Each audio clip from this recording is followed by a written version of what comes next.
Hello students, welcome to CMA classes and CMA practical classes.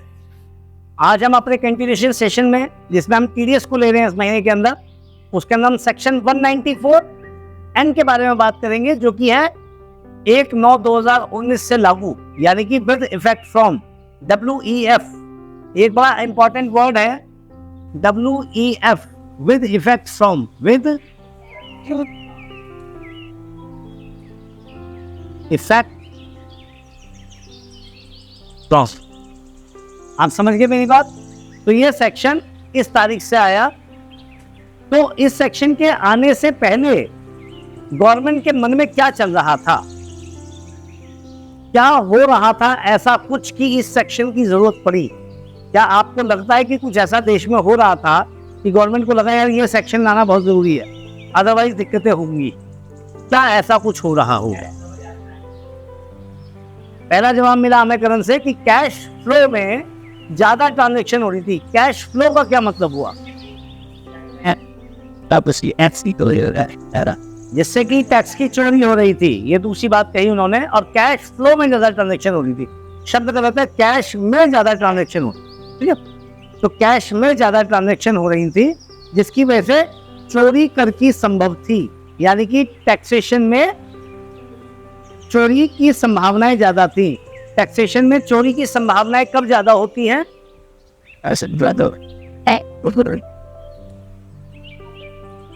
जब जो भी आदमी खरीद फरोख्त कर रहा है वो कैश में तो करे, कोई दिक्कत नहीं है। कैश की दिक्कत आज भी गवर्नमेंट को नहीं है, ये हम गलत सोचते हैं।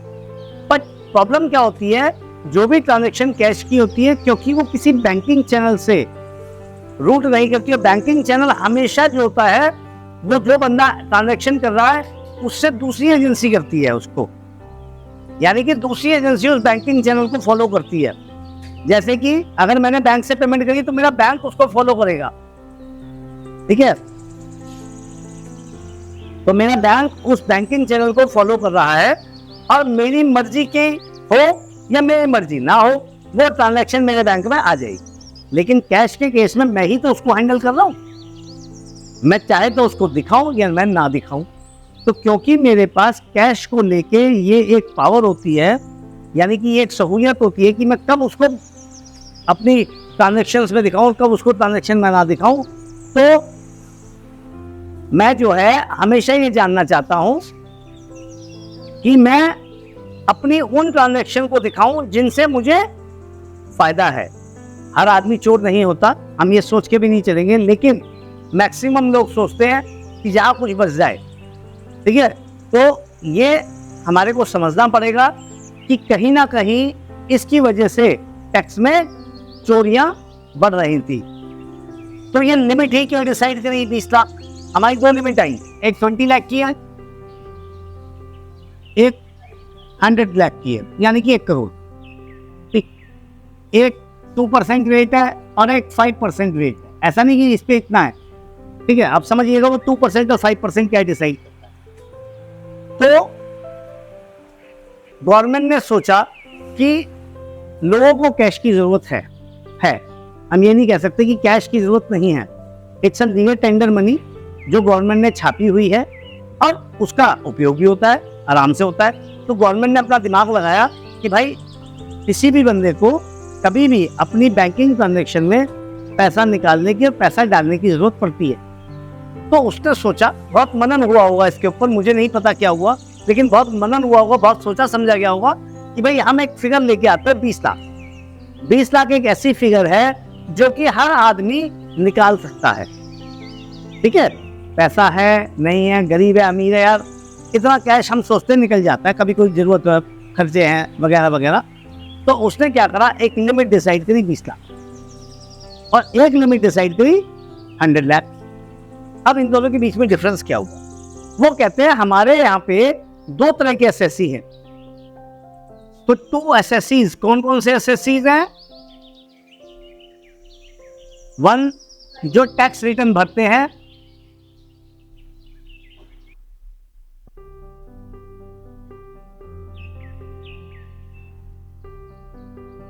ठीक है? और जो डू नॉट फाइल, ITR हम कहेंगे, टैक्स रिटर्न कहेंगे, एक ही बात, ठीक है। तो जो टैक्स रिटर्न भरते हैं वो ऑब्वियस सी बात है अपने सारे बैंक को ध्यान में रखते हुए रिटर्न भरते होंगे, और जनरली या तो खुद भरते होंगे तो समझदार होंगे तो खुद भरेंगे, और अगर वो बहुत ज्यादा समझदार नहीं है तो वो उन बंदों के पास जाएंगे जो थोड़े समझदार है, जैसे कि इसके पास जाएंगे, वो अपने CA के पास जाएंगे या टैक्सेशन कंसल्टेंट के पास जाएंगे, ठीक है, जो एक लॉयर भी हो सकता है क्योंकि लॉयर भी प्रैक्टिस करते हैं, ठीक है, या कोई और बंदे जिनको गवर्नमेंट सर्टिफिकेट देती है, जो समझदार हैं, जो इस तरह का काम करते हैं, उनके पास जाएंगे। तो जब वो उनकी टैक्स रिटर्न भरेंगे तो वो उनको सलाह देंगे कि भाई आपका कैश विड्रॉल ज़्यादा है, आप कैश विड्रॉल कम करिए या कैश में खर्चे कम करिए, आप कैश में ट्रांजेक्शन्स कम करिए, बैंकिंग ट्रांजेक्शन्स पे आइए, वो उनको समझाएंगे। लेकिन जो टैक्स रिटर्न नहीं भर रहे हैं, यानी कि वो पहले से ही सोच के बैठे हैं कि यार हमें रिटर्न नहीं भरनी है, या उनके पास उतनी इनकम ही नहीं है, अगर उनके पास उतनी इनकम ही नहीं है, जब वो टैक्स रिटर्न नहीं भर रहे हैं, ऑब्वियस सी बात है 20 लाख से ऊपर तो उसको जरूरत ही नहीं है ना, तो फंसेगा कौन? वो बंदा जिसके पास इनकम बहुत अच्छी है और वो रिटर्न भी नहीं भर रहा और वो पैसा भी बहुत मोटा निकाल रहा है। यह बात समझ आई? वो टैक्स रिटर्न नहीं भर रहा, जिसकी इनकम भी अच्छी है, वो पैसा भी निकाल रहा है और कैश में काम करना चाहता है। क्लियर हो गई? थोड़ा सा एग्जाम्पल देते हैं। बहुत जो ज्यादा हमें दिखता है प्रॉपर्टी में, जो लोग डील करते हैं, जिनके पास बहुत जमीनें हैं, उन्होंने क्या करा, अपने मकान बना दिए छोटे छोटे, ठीक है। हमारे इलाके के अंदर ऐसे बहुत सारे लोग होंगे जिन्होंने मकान बना दिए 5-5, 10-10, 20-20, 40-40, और उसके अंदर किराया वसूलते 2000-3000, ठीक है। अब मान लो 50 मकान है, 3000 किराया है, तो कितना हुआ? 1.5 लाख रुपए महीना। भाई 50 मकान, 3000 किराया, छोटा सा मकान बना दिया, कितना आया? 1.5 लाख। अगर 1.5 लाख को 12 से गुणा करूं तो साल का कितना किराया आया? 18 लाख। अगर मैं इनकम फ्रॉम हाउस प्रॉपर्टी की बात करूं तो 18 × 3 = 54, 5,40,000 की उसको छूट मिल जाएगी, ठीक। बचेगा कितना उसका? 1260। अब ऑब्वियस सी बात है 1260 पे टैक्स बहुत मोटा आएगा, ऑब्वियस सी बात है। तो क्या आपको लगता है वो बंदा रिटर्न फाइल करेगा? करनी चाहिए ना। पर क्योंकि उसका कहीं भी गवर्नमेंट की पकड़ में नहीं आ रहा, 3000 जिससे वसूल है वो दे रहा है, उसके पास सारा घर में रख लिए, गोल्ड बनवा लिया, कुछ भी बनवा लिया, सारा पैसा सेव कर लिया, तो गवर्नमेंट को ये टैक्स की चोरी हो गई। अब ऑब्वियस सी बात है प्रॉपर्टी तो खरीदेगा ही खरीदेगा। अब अगर गवर्नमेंट ने ये कैश विड्रॉल की लिमिट इसको दे दी, तो धीरे धीरे जो बैंकों में इधर उधर पैसा उसका पड़ा हुआ है, जब भी उसको कोई प्रॉपर्टी खरीदनी है, जमीन खरीदनी है, वो खर्च से यहाँ से 30-40 लाख रुपए निकालेगा और कैश में ही खरीद डालेगा, और फिर उस पर कैश में ही सारा का सारा प्रॉपर्टी बना देगा, और फिर वो यही कैश जनरेट करेगा, तो उसके पास जमीनें, चीजें सब बढ़नी शुरू हो जाएगी, और गवर्नमेंट को जो टैक्स मिलना चाहिए था वो गवर्नमेंट को टैक्स नहीं मिलेगा। अब बहुत सी बात है, गवर्नमेंट को टैक्स नहीं मिलेगा तो वो टैक्स से ही तो हमारे लिए सब पुलिस, डिफेंस सब व्यवस्था करती है, रोड, ब्रिजेस, कैनाल वगैरह की। तो जब टैक्स नहीं मिला तो गवर्नमेंट को नुकसान होगा। तो उसने सोचा कि इन सब पे लगाम लगानी है तो पहले तो ये लिमिट कर दो भाई, कैश इससे ज़्यादा तुम कैश से विड्रॉल नहीं करो। अगर करोगे तो क्या होगा? करोगे तो आपका 2% के हिसाब से यहाँ पे TDS कट जाएगा। सपोज आपने विड्रॉल करा 25 लाख, ठीक, और 2% का रेट मानते हैं, रेट का भी बताऊंगा मैं आपको। तो आपने 5 लाख ज्यादा विड्रॉल करा, 5 लाख पे 2% कितना आया बेटा? 5 लाख पे 2%, मेंटली कैलकुलेट फटाफट। 5 लाख पे 2% क्या? इतनी देर ना आई, ठीक है। तो 10,000 का उसका TDS कट गया। अब वो कहता है यार TDS कट गया, TDS कट गया तो हर आदमी को पैसा तो लगता है प्यारा, तो भागा भागा जाएगा किसके पास? या तो CA के पास, या टैक्स कंसल्टेंट के पास, या किसी और के पास, जो भी रिटर्न फाइल करेगा, या खुद ही फाइल कर देगा, और वो गवर्नमेंट को बताएगा जी मेरा तो 10,000 वापस कर दो, ठीक है। अब मान लो 10,000 वो गवर्नमेंट से वापस मांग रहा है, अगर जो उसका बनता है तो उसको वापस मिलेगा, और जो नहीं बनता और उसको ज्यादा देना पड़ेगा तो उसको भरना पड़ेगा। तो एक्चुअली में वो गवर्नमेंट पे सामने तो आया, जो रिटर्न ही नहीं भर रहा था, कम से कम सामने तो आया, सामने पता तो लगा हाँ ये बंदा ऐसा है जिसकी ट्रांजेक्शन अच्छी है, ये 20 लाख से ऊपर निकाला। तो क्या होता है, गवर्नमेंट का जो सॉफ्टवेयर होता है, हाँ बेटा आगे जाके बढ़ भी सकता है, प्लस गवर्नमेंट का एक सॉफ्टवेयर होता है, तो सॉफ्टवेयर कंप्लायंट है, उसके अंदर क्या होता है ऑटोमेटिकली क्या होता है, वहां से हमें पता लग जाता है। स्क्रूटनी हम करते हैं, जिसको कहते हैं हम स्क्रूटनी असेसमेंट, तो स्क्रूटनी करते हैं कि भाई इन बंदों के नोटिस निकाल दो। तो ऐसा हो सकता है ये लाख बंदे हो पूरे देश के अंदर, 10 लाख बंदे हो और इन्होंने कैश जमा कराया हो, तो वो क्या करेगी, एट रैंडम इनकी एक सूची निकाल देगी और सूची निकाल के उनको बुला देगी, लाओ भाई अपने खाते चेक करो। फिर जब गवर्नमेंट के पास से सूची जाती है, नोटिस जाता है, तो उस बंदे को पूरा खाता अपना चेक कराना पड़ता है। तो पकड़ में आ गया ना। अब अगर गवर्नमेंट के पैन नंबर ही ना हो, उसने रिटर्न ही ना फाइल करी हो, उसका टीडीएस ही ना कटा हो, तो पकड़ में आएगा वो। तो गवर्नमेंट ने ये सिस्टम इसलिए इंट्रोड्यूस किया 1/9/2019 से, टू कर्ब ब्लैक मनी, जिसको हम कहते हैं ब्लैक मनी। तो ब्लैक मनी को खत्म करने के लिए सेक्शन का इंट्रोडक्शन है। क्लियर? अच्छा, ये चीज खाली एक जरूरी नहीं है बिजनेसमैन पे लागू होगी, एक इंडिविजुअल किसी पे भी लागू होगी। करंट अकाउंट हो चाहे सेविंग अकाउंट हो, दोनों पे लागू होगी। अगर मेरे पास करंट अकाउंट है, मेरे पास सेविंग अकाउंट है, तो मैं दोनों के अंदर जो भी कैश विड्रॉल कर रहा हूँ, दोनों का टोटल करेंगे और तब ये कंडीशन अप्लाई करेंगे। अब जो 20 लाख, अब ये 2% और 5% की कंडीशन क्या है? अर्चना आप बताओ, आपने पढ़ा था 2% और 5% की कंडीशन क्या है? होल्ड करो। अब अर्चना का कहना है, नाम भी लिखते हैं, क्या है बेटा?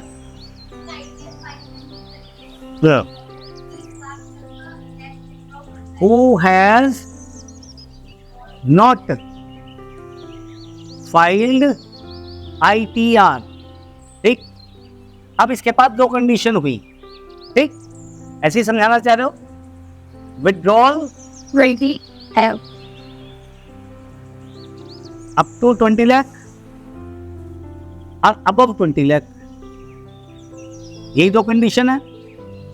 तो अगर अप टू 20 लाख निकालता तो क्या होगा? टीडीएस कितना होगा? पक्का पक्का 0%, राइट? और अबव 20 लाख 2%, ठीक।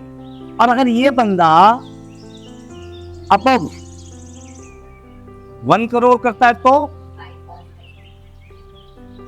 यानी कि 20 से लेके अप टू 1 करोड़, ऐसे लिख सकते हैं हम।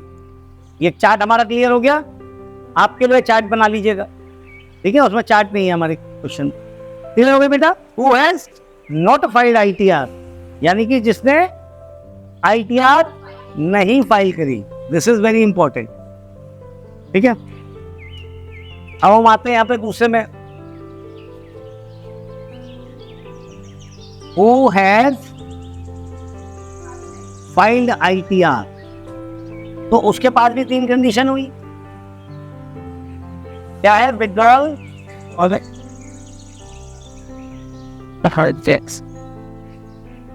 Up to 20 lakh. कितना हुआ बेटा? 0। 20 lakhs to 1 crore. How much? सोच के बताइए। ओवर 1 करोड़। तो फायदा क्या हुआ? फर्क क्या आया? कुछ भी नहीं हुआ। yes but I will अरे भाई आईटीआर फाइल कर रहे हो या नहीं कर रहे हो, तो फर्क कहाँ पड़ा फिर? यहाँ पे कितना है? यहाँ पे 2% है और इनके बीच में यानी कि 20 लाख तक की तो लिमिट हो गई आपकी। क्लियर? कोई कंफ्यूजन? ये समझ में आपको यहाँ पे अच्छी तरह से? तो अर्चना ने बोला कि भाई 0%, 2% और 2%। तो मैं ये कह रहा हूं तो दोनों कंडीशन सेम हो गई, सिर्फ यहाँ फायदा हुआ रिटर्न जो भर रहा है उसको बस यहाँ पे 5% की बजाय 2% देना। भाई यहाँ तो फिर 2 ही है, तो फिर इस कंडीशन का तो कोई रेलेवेंसी नहीं रहा था। बाकी सब भी सहमत हुए, लेकिन ऐसा नहीं है। अगर आप रिटर्न भर रहे हो, अब रिटर्न की भी कंडीशन है, वो भी मैं आ रहा हूं। तो आपके पास कंडीशन क्या है? 20 लाख तक भी नील है, 1 करोड़ तक भी नील है, 1 करोड़ से ऊपर 2% है ऑफ अमाउंट ओवर 1 करोड़। ठीक है, तो यानी कि अगर हमने 1 करोड़ 20 लाख जमा किया, निकाला, सॉरी विड्रॉल करा, तो क्या होगा? 20 लाख पे एट द रेट 2%। क्यों? क्योंकि मैं अगर फाइल करता हूं, ये फाइल वाला है, ये नॉट फाइल वाला है।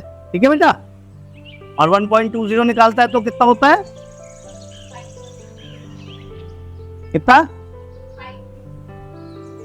पक्का? ये कितना हुआ? हाँ, ये ठीक है? कितना हुआ? क्या भी कोई गलती तो नहीं कर रहा यहाँ पे? सोचिए, इसके बीच का जो 80 लाख है, अरे बाबा ये नॉट फाइल तो लिखा है ना, फाइल वाले में तो सिर्फ 20 लाख में लगा, और जो नॉट फाइल कर रहा उसके 2 स्लैब हो गए, और 2%। भाई 1 करोड़ 20 लाख वाला ये लग गया, और जो 80 लाख है, यानी कि 2,60,000। आप लॉजिक समझ गए अच्छी तरह से? कोई कंफ्यूजन तो नहीं है? समझ में आ गया बेटा? चार्ट समझ में आ गया आपको? Who has not find, who has find. ठीक, फाइंड है तो क्या कंडीशन है, नहीं फाइंड है तो क्या कंडीशन है? राइट, ये क्वेश्चन आ गया वहां। किसी को कोई कंफ्यूजन यहाँ पे? अच्छी तरह से, गलती तो नहीं हुई बेटा? समझ आ गया अच्छी तरह से? अब एक और बात आती है, रिटर्न की जब बात करते हैं तो हम क्या कहते हैं? रिटर्न की जब बात करते हैं तो हम क्या कहते हैं? पिछले 3 साल कौन सा? अब देखो, because we are chartered accountants, या वी आर अकाउंटेंट्स ऐसे बोलते हैं।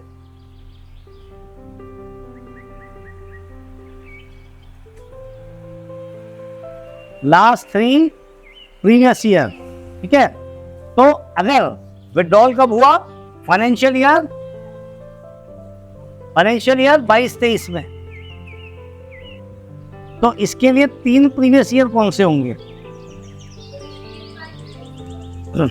जस्ट पहले वाला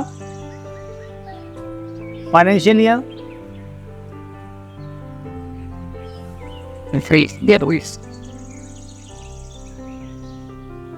इन 3 में से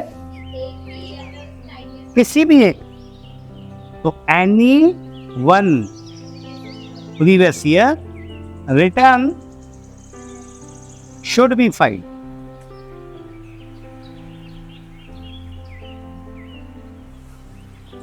In at least any one previous year return should be filed. कम से कम 1 में तो होनी चाहिए, 2 में हो, 3 में हो, कोई दिक्कत नहीं। क्यों बेटा, यहाँ समझ आ गया? गलती हमारे से हुई, हमने पकड़ लिया, प्लस एक स्लैब के अंदर आप मिस कर देते वो पकड़ लिया। बाकी चीज समझ में आई? 194N का ये आपके जो 26 AS है उसको रिफ्लेक्ट कर जाएगा, और आप वहां से चेक कर सकते हो भाई हमारा ये टीडीएस कहाँ कटा, कैसे कटा। और क्योंकि आपका टीडीएस कट गया, अब सपोज करो किसी ने 1 करोड़ रुपए निकाल लिए, 2,60,000 कट गया, क्या हुआ? रिटर्न भरनी पड़ेगी, रिटर्न भर के वो उसका रिफंड ले सकता है, हम क्लियर हो जाएगा। ठीक, अब रिफंड की कंडीशन क्या है? बहुत अच्छा क्वेश्चन है। ठीक है, करण का, कि अगर हमारा ये टीडीएस कट गया तो क्या मुझे रिफंड मिलता है? देखो बेटा, ये कटना टीडीएस का और रिफंड मिलना दोनों अलग अलग बात। रिफंड जो डिपेंड करता है, अगर मैं यहाँ बात करूँ आपकी रिफंड की, वो डिपेंड करता है उसकी टैक्सेबिलिटी पे। अगर उसकी टैक्सेबिलिटी आ रही है तो जो भी उसका कटा है उसमें से जो टैक्स बन रहा है उतना दे के बैलेंस आ जाएगा रिफंड। और अगर उसकी टैक्सेबिलिटी नहीं आ रही है तो उसको पूरा पैसा वापस मिल जाएगा। ठीक है। और तो गवर्नमेंट का ये मन होता है या सोच होती है या जो भी बैठा होगा, मैं भी होगा चाहे आप भी होगे, यार इसका इतना मोटा टैक्स कटा है, इसकी इनकम तो जरूर। हमारे दिमाग में यही आता है, ये बंदा इतना मोटा अगर पैसा विड्रॉल कर रहा है तो इनकम हो गया तभी तो इतना पैसा विड्रॉल कर रहा है।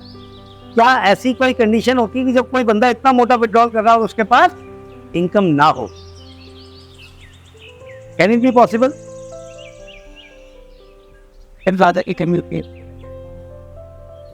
और लॉटरी पे तो टीडीएस कट जाएगा ना बेटा, उसका विड्रॉल पे भी काटोगे तुम टीडीएस। हाँ देखो, एक एक चीज समझिए। पहली चीज बनी लॉटरी लग जाए, ऑब्वियसली बात है, मेरी 1.5 करोड़ की लॉटरी लगी, मैंने 1 करोड़ 20 लाख निकाल दिया, पॉसिबिलिटी है। 1.5 करोड़ की लॉटरी पे भी टीडीएस कटा और फिर जब कैश विड्रॉल करा उससे भी टीडीएस कटा। 1.5 करोड़ की लॉटरी की इनकम को मैं टैक्सेबल करूंगा, गवर्नमेंट को टैक्स दूंगा। जो लॉटरी पे टीडीएस कटा है वो प्लस जो ये विड्रॉल पे टीडीएस कटा है वो दोनों मिला के मैं रिफंड क्लेम कर लूंगा अगर बनता है तो, और अगर टैक्स बनता है तो टैक्स जमा कर दूंगा। पहली चीज क्लियर हो गई बेटा। अच्छा, और एक एग्जांपल तो लॉटरी वाला आया, बहुत बढ़िया, जो हमें किसने दिया? फ्रेंड्स ने दिया। दूसरा, अच्छा अभी हमारे को विशाल ने एक एग्जांपल दिया कि अगर उसका कोई कंपनसेशन मिलता है लैंड एक्विजिशन का, क्योंकि आजकल क्या होता है, हम नोएडा पे देख ही नहीं, जमीन अधिग्रहित कर दी है क्योंकि गवर्नमेंट को बनाना है, आगे आगे डेवलपमेंट करनी है, तो उसने जमीन को अधिग्रहित किया और उसके ऊपर क्या बना दिया? रोड बना दी, हॉस्पिटल्स बना दिए, कोई एरिया डेवलप कर दिया, NSEZ बना है, ऐसे ही बना है हमारे यहाँ का। ठीक है। तब उस केस में जिन लोगों की जमीनें थी उनको मुआवजा मिला। सपोज बहुत ज्यादा जमीनें थी, दादाजी के पास 5 करोड़ का मुआवजा आया। ठीक है। उन्होंने कहा भाई ये पैसा तो मैं तुम्हारे अकाउंटों में 50-50 लाख की एफडी कर देता हूँ। ना जी, हमें तो कैश चाहिए। पड़ गए पीछे। दादा ने कहा कोई बात नहीं बेटा, मैं कैश विड्रॉल करता हूँ। उन्होंने पैसा विड्रॉल कर लिया, पॉसिबिलिटी है ना, उन्होंने 1 करोड़ 20 लाख विड्रॉल कर लिया। मेरे 3 बेटे 40-1 40-1 40-1 के दे दिए, पॉसिबिलिटी तो इज देयर ना, तो वो विड्रॉल हो सकता है ना उस केस में। तो अब ऐसे केस में हो सकता है 3 साल पहले जमीन अधिग्रहित हुई हो, तब उन्होंने उसके ऊपर टैक्स दे दिया, पैसे को पैसा बैंक में पड़ा हुआ है और आज जरूरत पड़े तो कैश निकालना पड़ गया, तो पॉसिबिलिटी इज देयर। तो अब ऐसे इस साल के अंदर जब वो पैसा विड्रॉल करेंगे तो उनकी टैक्स लायबिलिटी क्या होगी? क्या होगी? 0। इस साल में तो इनकम ही नहीं थी, इनकम तो 3 साल पहले आई थी, अगर थी तो उस समय टैक्स दे दिया। तो आज जो ये मेरे पास लायबिलिटी आई वो आई 0 क्योंकि मेरी इनकम ही नहीं। तो ऐसे में जितना भी मेरा टीडीएस कटा है 260 वो मैं रिटर्न भरूंगा और ले लूंगा। अब आप कहोगे 260 क्यों कह रहे हो सर? अगर 3 साल पहले पैसा आया तो उन्होंने रिटर्न तो भरी होगी, हो सकता है ना भरी। अब अगर ना भरी हो तो इस कंडीशन में आ गए, वो आ गए तो टीडीएस ज्यादा कटेगा उनका। और अगर नॉन रिटर्न भरी होगी तो वो इस कंडीशन में 40,000 सिर्फ हमसे रिटर्न भर के, पहले भी रिटर्न भरी, आज भी रिटर्न भरेंगे। तो एक तरीके से गवर्नमेंट ने क्या कहा, रिटर्न भरो वरना डिफरेंस देख लो, 2,20,000 एक्स्ट्रा हो गया। तो लोग क्या होंगे, इससे ज्यादा से ज्यादा लोग रिटर्न भरेंगे। ज्यादा से ज्यादा लोग रिटर्न भरेंगे तो गवर्नमेंट को टैक्स मिलेगा, कुछ तो मिलेगा, एटलीस्ट आदमी आएगा तो सही टैक्स कंप्लायंस में। क्लियर हो गई मेरी बात? तो 194N के पीछे का लॉजिक आप सबको समझ में आया।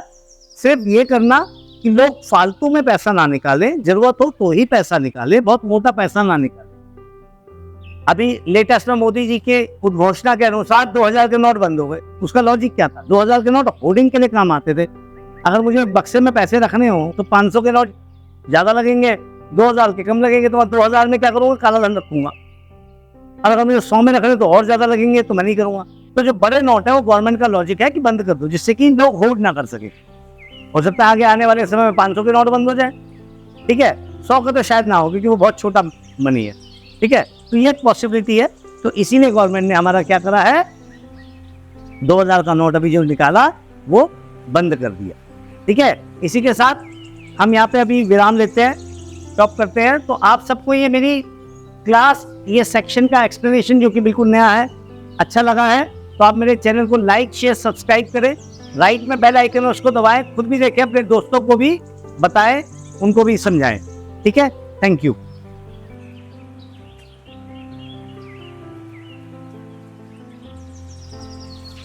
तो सेक्शन 194 के अंदर दो चीजें और हैं अभी। एक है हमारा जिसके अंदर who will deduct TDS under this section, ठीक है, अंडर दिस सेक्शन। तो हम यहाँ पे बात करेंगे कौन काटेगा टीडीएस, ये हमारा एक इंपॉर्टेंट पार्ट है। तो हम कहते हैं बैंक काटेंगे।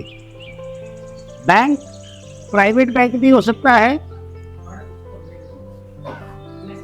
गवर्नमेंट बैंक भी हो सकता है, और कोऑपरेटिव बैंक भी हो सकता है।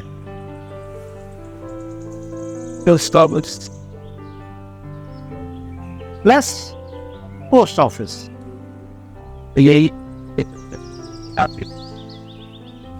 तो इनको गवर्नमेंट ने कहा कि आप टीडीएस काटें, और काटने के बाद आप उस टीडीएस को गवर्नमेंट के अकाउंट में जमा कर दें, ठीक है। तो जब वो टीडीएस गवर्नमेंट के अकाउंट में जमा हो जाएगा तो गवर्नमेंट को पता लग जाएगा। जिस बंदे का कटेगा वो बंदा आके अपना रिटर्न फाइल करेगा। अगर उसका टीडीएस और जमा कराना है, उसको और पैसा जमा कराना है तो जमा कराएगा। अगर उसका रिफंड बनना होगा तो रिफंड हो जाएगा। कैसे पता लगाएंगे? हम उसकी कंप्यूटेशन बनाएंगे, 5 एक्ट्स ऑफ इनकम से इनकम लेंगे, फिर देखेंगे भाई बनता है। अगर बनता है उसका टैक्स तो वो जमा कराएगा, अगर नहीं बनता है और रिफंड बनता है तो वो रिफंड ले लेगा। तो ऐसा नहीं होता कि अगर आपका टीडीएस कट गया तो रिफंड मिलेगा ही मिलेगा। डिपेंड करता है कि आपकी इनकम थी। गवर्नमेंट भी तो इसी एंटीसिपेशन में काट रही है कि जो बंदा इतना मोटा कैश विड्रॉ कर रहा है उसकी इनकम होगी ना भाई। तभी तो गवर्नमेंट इसी एंटीसिपेशन में तो आपका टीडीएस काट रही है कि हो सकता है आपकी इनकम हो, और आप कहते नहीं को तो सारा पैसा वापस चाहिए। ऐसा पॉसिबल नहीं होता। तो ये ध्यान रखना है कि जिसका भी टीडीएस कटा है उसको अपनी रिटर्न ऑफ इनकम सही से फाइल करनी है। अगर वो सही से रिटर्न ऑफ इनकम फाइल करेगा तभी उसको पता लगेगा कि मेरे को टीडीएस वापस मिलेगा या मुझे और जमा करना पड़ेगा। ठीक है बेटा। अब आती है बात, कौन ऐसे लोग हैं जो कि या जिनका कि टीडीएस नहीं काटा जाएगा जबकि उनका विड्रॉल इन लिमिट से ऊपर है। तो पहला कौन है जरा बताइए। पहले मैं यहां लिख लेता हूं, पर्सन्स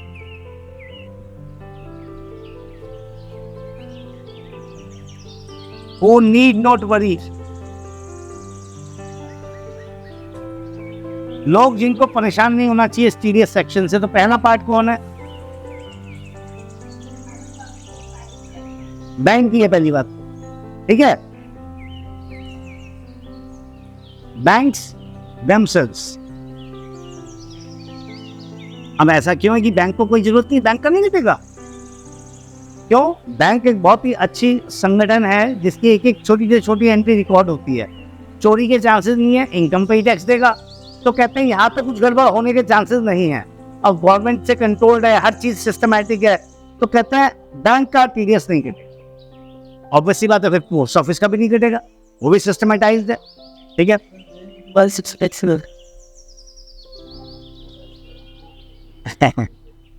बैंक दिवालिया कैसे हो जाते हैं ये एक सेपरेट टॉपिक है, कभी इस पे भी बना देंगे वीडियो, कोई दिक्कत थोड़ी ना है, ठीक है।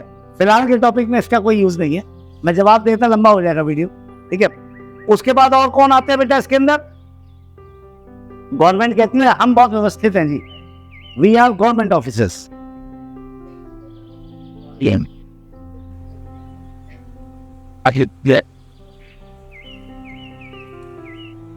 तो गवर्नमेंट ऑफिसेज ये सेंट्रल भी हो सकते हैं और स्टेट भी हो सकते हैं।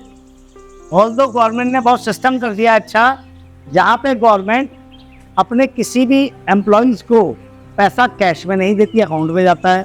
मैक्सिमम खर्चों के पेमेंट कैश में नहीं देती, बैंक में जाता है। फिर भी कुछ ऐसे दूर दराज के इलाकों में लोग बैठे हैं या दूर दराज के इलाकों में लोग गवर्नमेंट ने कोई काम कराया है, वहाँ मजबूरी है गवर्नमेंट की कि मैं कैश में पेमेंट करूँगी, तब उस केस में सेंट्रल गवर्नमेंट स्टेट गवर्नमेंट पैसा निकाल सकती है। तो निकाल सकते हैं तो कहते हैं भाई हम तो हर चीज़ का हिसाब रखते हैं, तो हम पे यह सेक्शन लागू नहीं होगा। तो अपने आप को भी गवर्नमेंट ने यहाँ से बाहर कर दिया। और कौन लोग हैं? ठीक है। अब बिल्कुल ठीक बात है, उस पर भी आते हैं। अब कुछ लोग जो है, आपका कहना है वो लोग जो कि फार्मर से प्रोड्यूस खरीदते हैं, ठीक है। persons who buys या procure, produce, agriculture produce, ठीक है।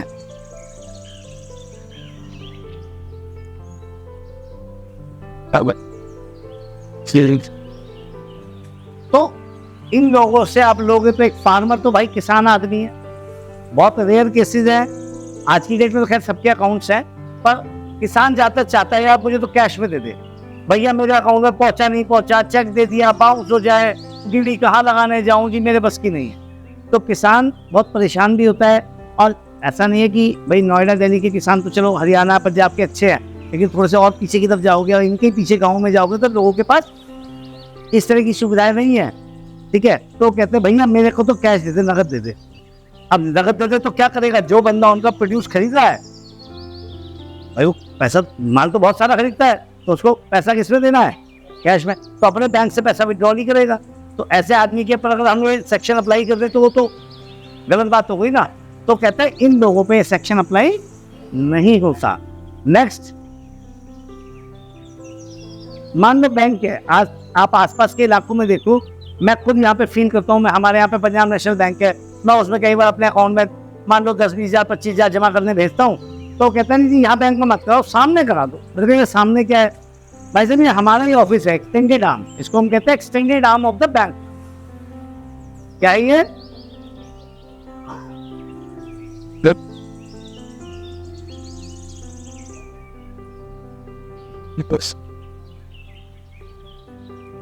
इनके काम क्या क्या होते हैं, cash deposit and cash withdrawal,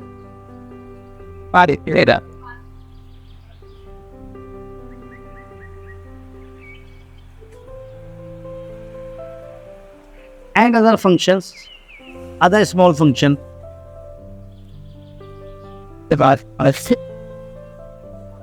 ठीक है, इनके ऊपर इनको छोटा कमीशन मिलता है, बैंक की टेंशन खत्म हो जाती है। मैं अपने बैंक में, एक ही बैंक में बहुत सारे काम करके और एक नया बैंक खोलने का फायदा नहीं है, हमने इसको दे दी, भाई तुम्हारी जिम्मेवारी है, वो बंदे काम करते हैं, उनको छोटा सा कमीशन मिल जाता है। तो जो एक्सटेंडेड आर्म वाले हैं, अब इनको मान लो लोग इनके पास विड्रॉल के लिए आ गए, आज मैंने कितना पैसा विड्रॉल करा, 5 लाख रुपये एक्स्ट्रा, डिपॉजिट तो आया नहीं मेरे पास, विड्रॉल करा, तो क्या करेगा ये, अपना बंदा भेजेगा बैंक से, पहले पैसा निकाल के रखेगा, ऐसा कुछ विड्रॉल के लिए आगे तो क्या करूँगा मैं। तो हो सकता है एक दिन में इसका विड्रॉल 2 लाख 3 लाख 1 लाख, महीने का कितना हो गया 30 लाख, साल का कितना हो गया 3 करोड़ से ऊपर पहुंच गया, ठीक है। तो ऐसे लोगों के ऊपर भी अगर ये कंडीशन लग जाएगी तो उनके लिए भी दिक्कत होगी, फिर तो बैंक का फंक्शन ही कर रहे हैं ना, ये तो बैंक का ही फंक्शन कर रहे हैं, तो इन पे ये सेक्शन अप्लाई नहीं करा गया। देखो जो गवर्नमेंट सेक्शन अप्लाई करती है बहुत जस्टिफिकेशन से करती है। हम बहुत परेशान होते हैं कि गवर्नमेंट ने ये सेक्शन अप्लाई कर दिया, ये कर दिया, ये कर दिया, हम तो बहुत परेशान हो गए, जीएसटी आ गया। ऐसा कुछ नहीं है, बहुत सोच समझ के ये चीज़ें बनाई जाती हैं, गड़बड़ियाँ घोटाले होते हैं, पर जनरली कोई भी अगर पॉलिसी गवर्नमेंट की आ रही है तो कभी भी आपके खिलाफ नहीं आती, आपके लिए फायदे में ही आती है। अच्छा, पॉलिसी में लोग सेंध लगाते हैं, गड़बड़ काम करते हैं, उनको फिर बंद करने के लिए गवर्नमेंट फिर पॉलिसी लाती है। अभी तो 194 एन आया, लेकिन जिन लोगों के लिए पॉलिसी लाई उनकी वजह से इन लोगों को परेशानी ना हो या इन संस्थाओं को परेशानी ना हो, तो गवर्नमेंट इसके लिए उस एक्ट के अंदर प्रोविजन डाल के लाई कि भाई इन पे अप्लाई नहीं करेंगे हम, ठीक है। तो कहीं भी कोई ऐसा नहीं है कि हम किसी को फायदा पहुंचा रहे हैं या नुकसान कर रहे हैं, ये एक हो गया। अब गवर्नमेंट के पास एक और कंडीशन आई, एटीएम चला रही है। अब कई बार क्या होता है, कुछ बड़े बड़े प्लेयर्स हैं मार्केट में जिनके पास अच्छा पैसा है, जिनके पास सब कुछ है, तो वो लोग क्या चाहते हैं, गवर्नमेंट से बात करते हैं, कहते हैं जी हम अपना एटीएम लगा दें, हम अपने सॉफ्टवेयर को आपके सॉफ्टवेयर से अटैच कर देंगे, जो यहाँ से पैसा निकलेगा वो हम आपको सर्विसेज दे देते हैं। तो बैंक कहता है यार ठीक है यार, यहाँ पे कौन ऑपरेट करेगा, यहाँ पे कौन ऑपरेट करेगा। उसने दिया मैं ओवर द कंट्री 500 एटीएम लगाऊंगा। मान लो टाटा वालों को मिली हुई है ये पावर, तो उन्होंने कहा हम 500 एटीएम लगाएंगे। एक एग्जांपल दे रहा हूँ, मुझे नहीं पता एग्जैक्टली क्या है, लेकिन उन्होंने बोला 500 एटीएम लगाएंगे। अब 500 एटीएम में पर डे एटीएम में अच्छी खासी ट्रांजेक्शन होती है, 1 लाख 2 लाख 3 लाख की नहीं। अगर उसको 0.1% या 0.001% भी मिलेगा तो साल में उसकी ट्रांजेक्शन के ऊपर वैल्यू जो आएगी कमीशन की तो बहुत ज़्यादा होगी, ऑपरेटिंग एक्सपेंस से भी कम होगी। तो वो भी तो प्रॉफिट कमाना चाहता है, बस बैंक को क्या फ़ायदा होगा, उसको अपने बंदे नहीं लगाने पड़ेंगे। तो देयर इज कहीं ना कहीं उनके बीच में कैलकुलेशन आई होगी जिसके बेसिस पे इनको बोला गया कि आप एटीएम चलाओ। अब ऐसे लोग भी तो एटीएम में पैसा भरने के लिए अकाउंट से पैसा विड्रॉल करके एटीएम में भरेंगे। भाई एक उनका अकाउंट होगा जिसमें से एटीएम में पैसा भर देंगे, फिर लोग निकालेंगे, फिर वो बाद में उस अकाउंट को क्लोज करके उसका हिसाब किताब बैंक को दे देंगे। क्लियर हो गई कि नहीं हो गई बात? तो अब ऐसे लोग अगर इन पे भी सेक्शन अप्लाई कर दें तो गलत हो जाएगा फिर काम, क्योंकि ये भी तो बैंक का ही काम कर रहे हैं ना एक तरीके से। तो इनको भी इस सेक्शन से बाहर करा गया। क्लियर? और कौन से लोग थे बोलिए?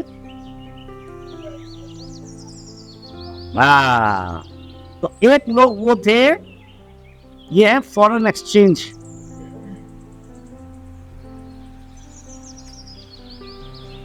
ब्रोकर्स। मैं गया विदेश, जब मैं विदेश गया तो मैंने क्या करा, या तो अकाउंट से पैसा दिया या मैंने कैश दिया 2 लाख 4 लाख 5 लाख, और मैंने वो अपना डॉलर्स खरीद लिए या पाउंड खरीद लिए। मैं विदेश घुमाया, वापसी आया, मेरी जेब में बच गए। कितने पाउंड बचे हैं? 50 पाउंड बचे हैं। 50 पाउंड 5,000 के। अब मैं तो यार पाउंड का तो कुछ करूँगा नहीं, 5,000 तो मेरे बेकार हो जाएंगे, और इतने का चेक भी क्या लूँ? तो उन्होंने एक लिमिट डाल दी कि थोड़ा बहुत अमाउंट आप हमसे कैश ले जा सकते हो, बड़ा अमाउंट तो अकाउंट में दे देंगे वो। तो जब थोड़ा सा अकाउंट में वो पैसा देंगे, उस केस में क्या होगा, बार बार मान लो उसके बाद 20 बंदे रोज के आए, 5,000 हमने लिए तो 20-25 लाख रुपए रोज का हो गया। लाख रुपए रोज का भी है तो कितना पहुंचेगा? साल का वही आपका पहुंच जाएगा 3 करोड़ रुपया। तो ऐसे लोगों को भी इन्होंने इससे बाहर रखा। ठीक है, तो इनके ऊपर भी ये सेक्शन अप्लाई नहीं होगा। ठीक है बेटा? और कोई बचा इसके अंदर? और कोई बचा? कोई और बंदा है? मैं भी देख लूं एक बार।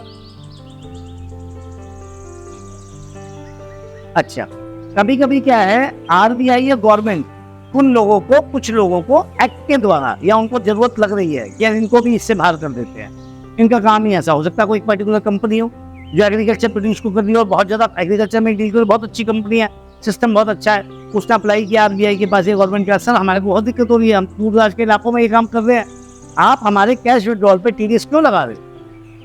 हम ऐसी कोऑपरेटिव सोसाइटी लोगों से पैसा लेके करते हैं। We are cooperative society, we are not cooperative bank. तो सेक्शन तो अप्लाई हो गया मेरे पे। तो अब अगर सेक्शन अप्लाई हो गया, मेरा काम है अपने लोगों का पैसा इकट्ठा करना, वहां से हमें दूर दराज के इलाकों में बेचना। बड़ी कंपनीज तो हमें आगे क्या दे देती है, पैसा अकाउंट में डाल देती है। जब हम वापस आते तो अपने कॉर्पोरेट मेंबर्स को सपोज उस पैसे को वापस देंगे। भाई तुमने मेरे को धान दी, तुमने मेरे को चावल दिया, हमने हिसाब रख रखा है, जब वापस देंगे हो सकता है वो लोग हमसे कैश मांगे, तुम्हें तो कैश विड्रॉल करना पड़ेगा ना, तो मेरे को तो तकलीफ हो जाएगी। और मेरा काम वही है, जैसे आपका यहाँ पे जो प्रोक्योर एग्रीकल्चर प्रोड्यूस प्रोक्योर कर रहे हैं, तो मैं तो कोऑपरेटिव सोसाइटी समझते हैं आप क्या होती है? हम कुछ लोगों ने मिलके अपनी एक कोऑपरेटिव सोसाइटी बनाई और कहा कि हम गांव के 20 गांव के लोग हैं या 100 लोग हैं या 500 लोग हैं, हम अपना सारा माल इकट्ठा करेंगे खुद ही, और वो माल बाहर जाके बेचेंगे। बाहर बेच के जो पैसा आएगा वो हम आपस में बांट लेंगे।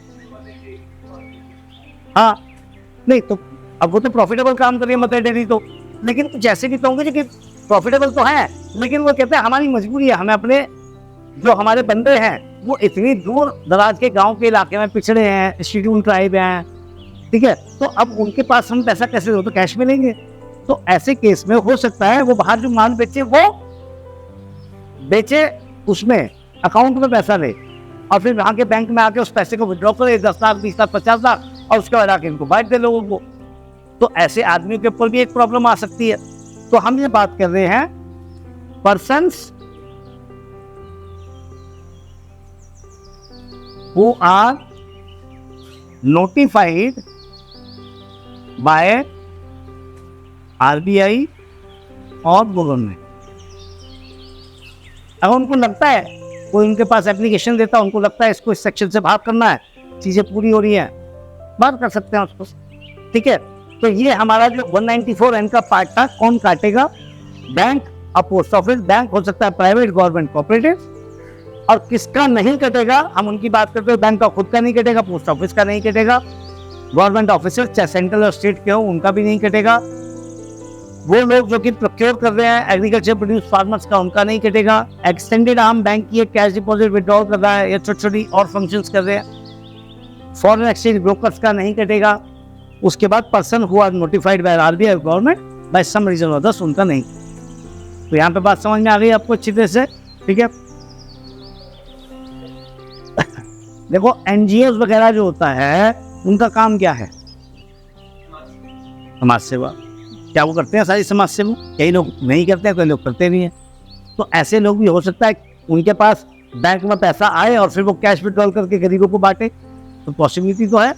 लेकिन एनजीओ क्या करती है? एनजीओ की इनकम ही टैक्सेबल नहीं होती, वो अपनी रिटर्न भरती है on the basis of reception payment. कहती है कि भाई हमने खर्चा नहीं करा, हम कमाई के लिए नहीं बने, तो उस पर टैक्सेबिलिटी के प्रोविजन नहीं लगते। अगर ऐसे में टीडीएस कटता भी तो रिफंड ले सकती है वो, कोई दिक्कत वाली बात। क्लियर हो गई बेटा बात यहाँ पे अच्छी तरह से? तो इसी के साथ आज का ये लेक्चर यहाँ पे खत्म होता है। तो जिसने भी मेरा ये लेक्चर देखो, जिसको भी अच्छा लगे 194N, बहुत सारी क्लासेज होंगी यूट्यूब पे, मैंने भी कोशिश करी है इसको समझाने की। तो जो भी आपको लगाओ, इसमें कुछ बेटर लगाओ या इसमें कुछ कम लगाओ, तो मुझे कमेंट सेक्शन में जरूर बताएं। लाइक शेयर सब्सक्राइब करें, राइट में आपके बेल आइकन है उसको दबाएं और अपने दोस्तों को भी शेयर करें। Thank you.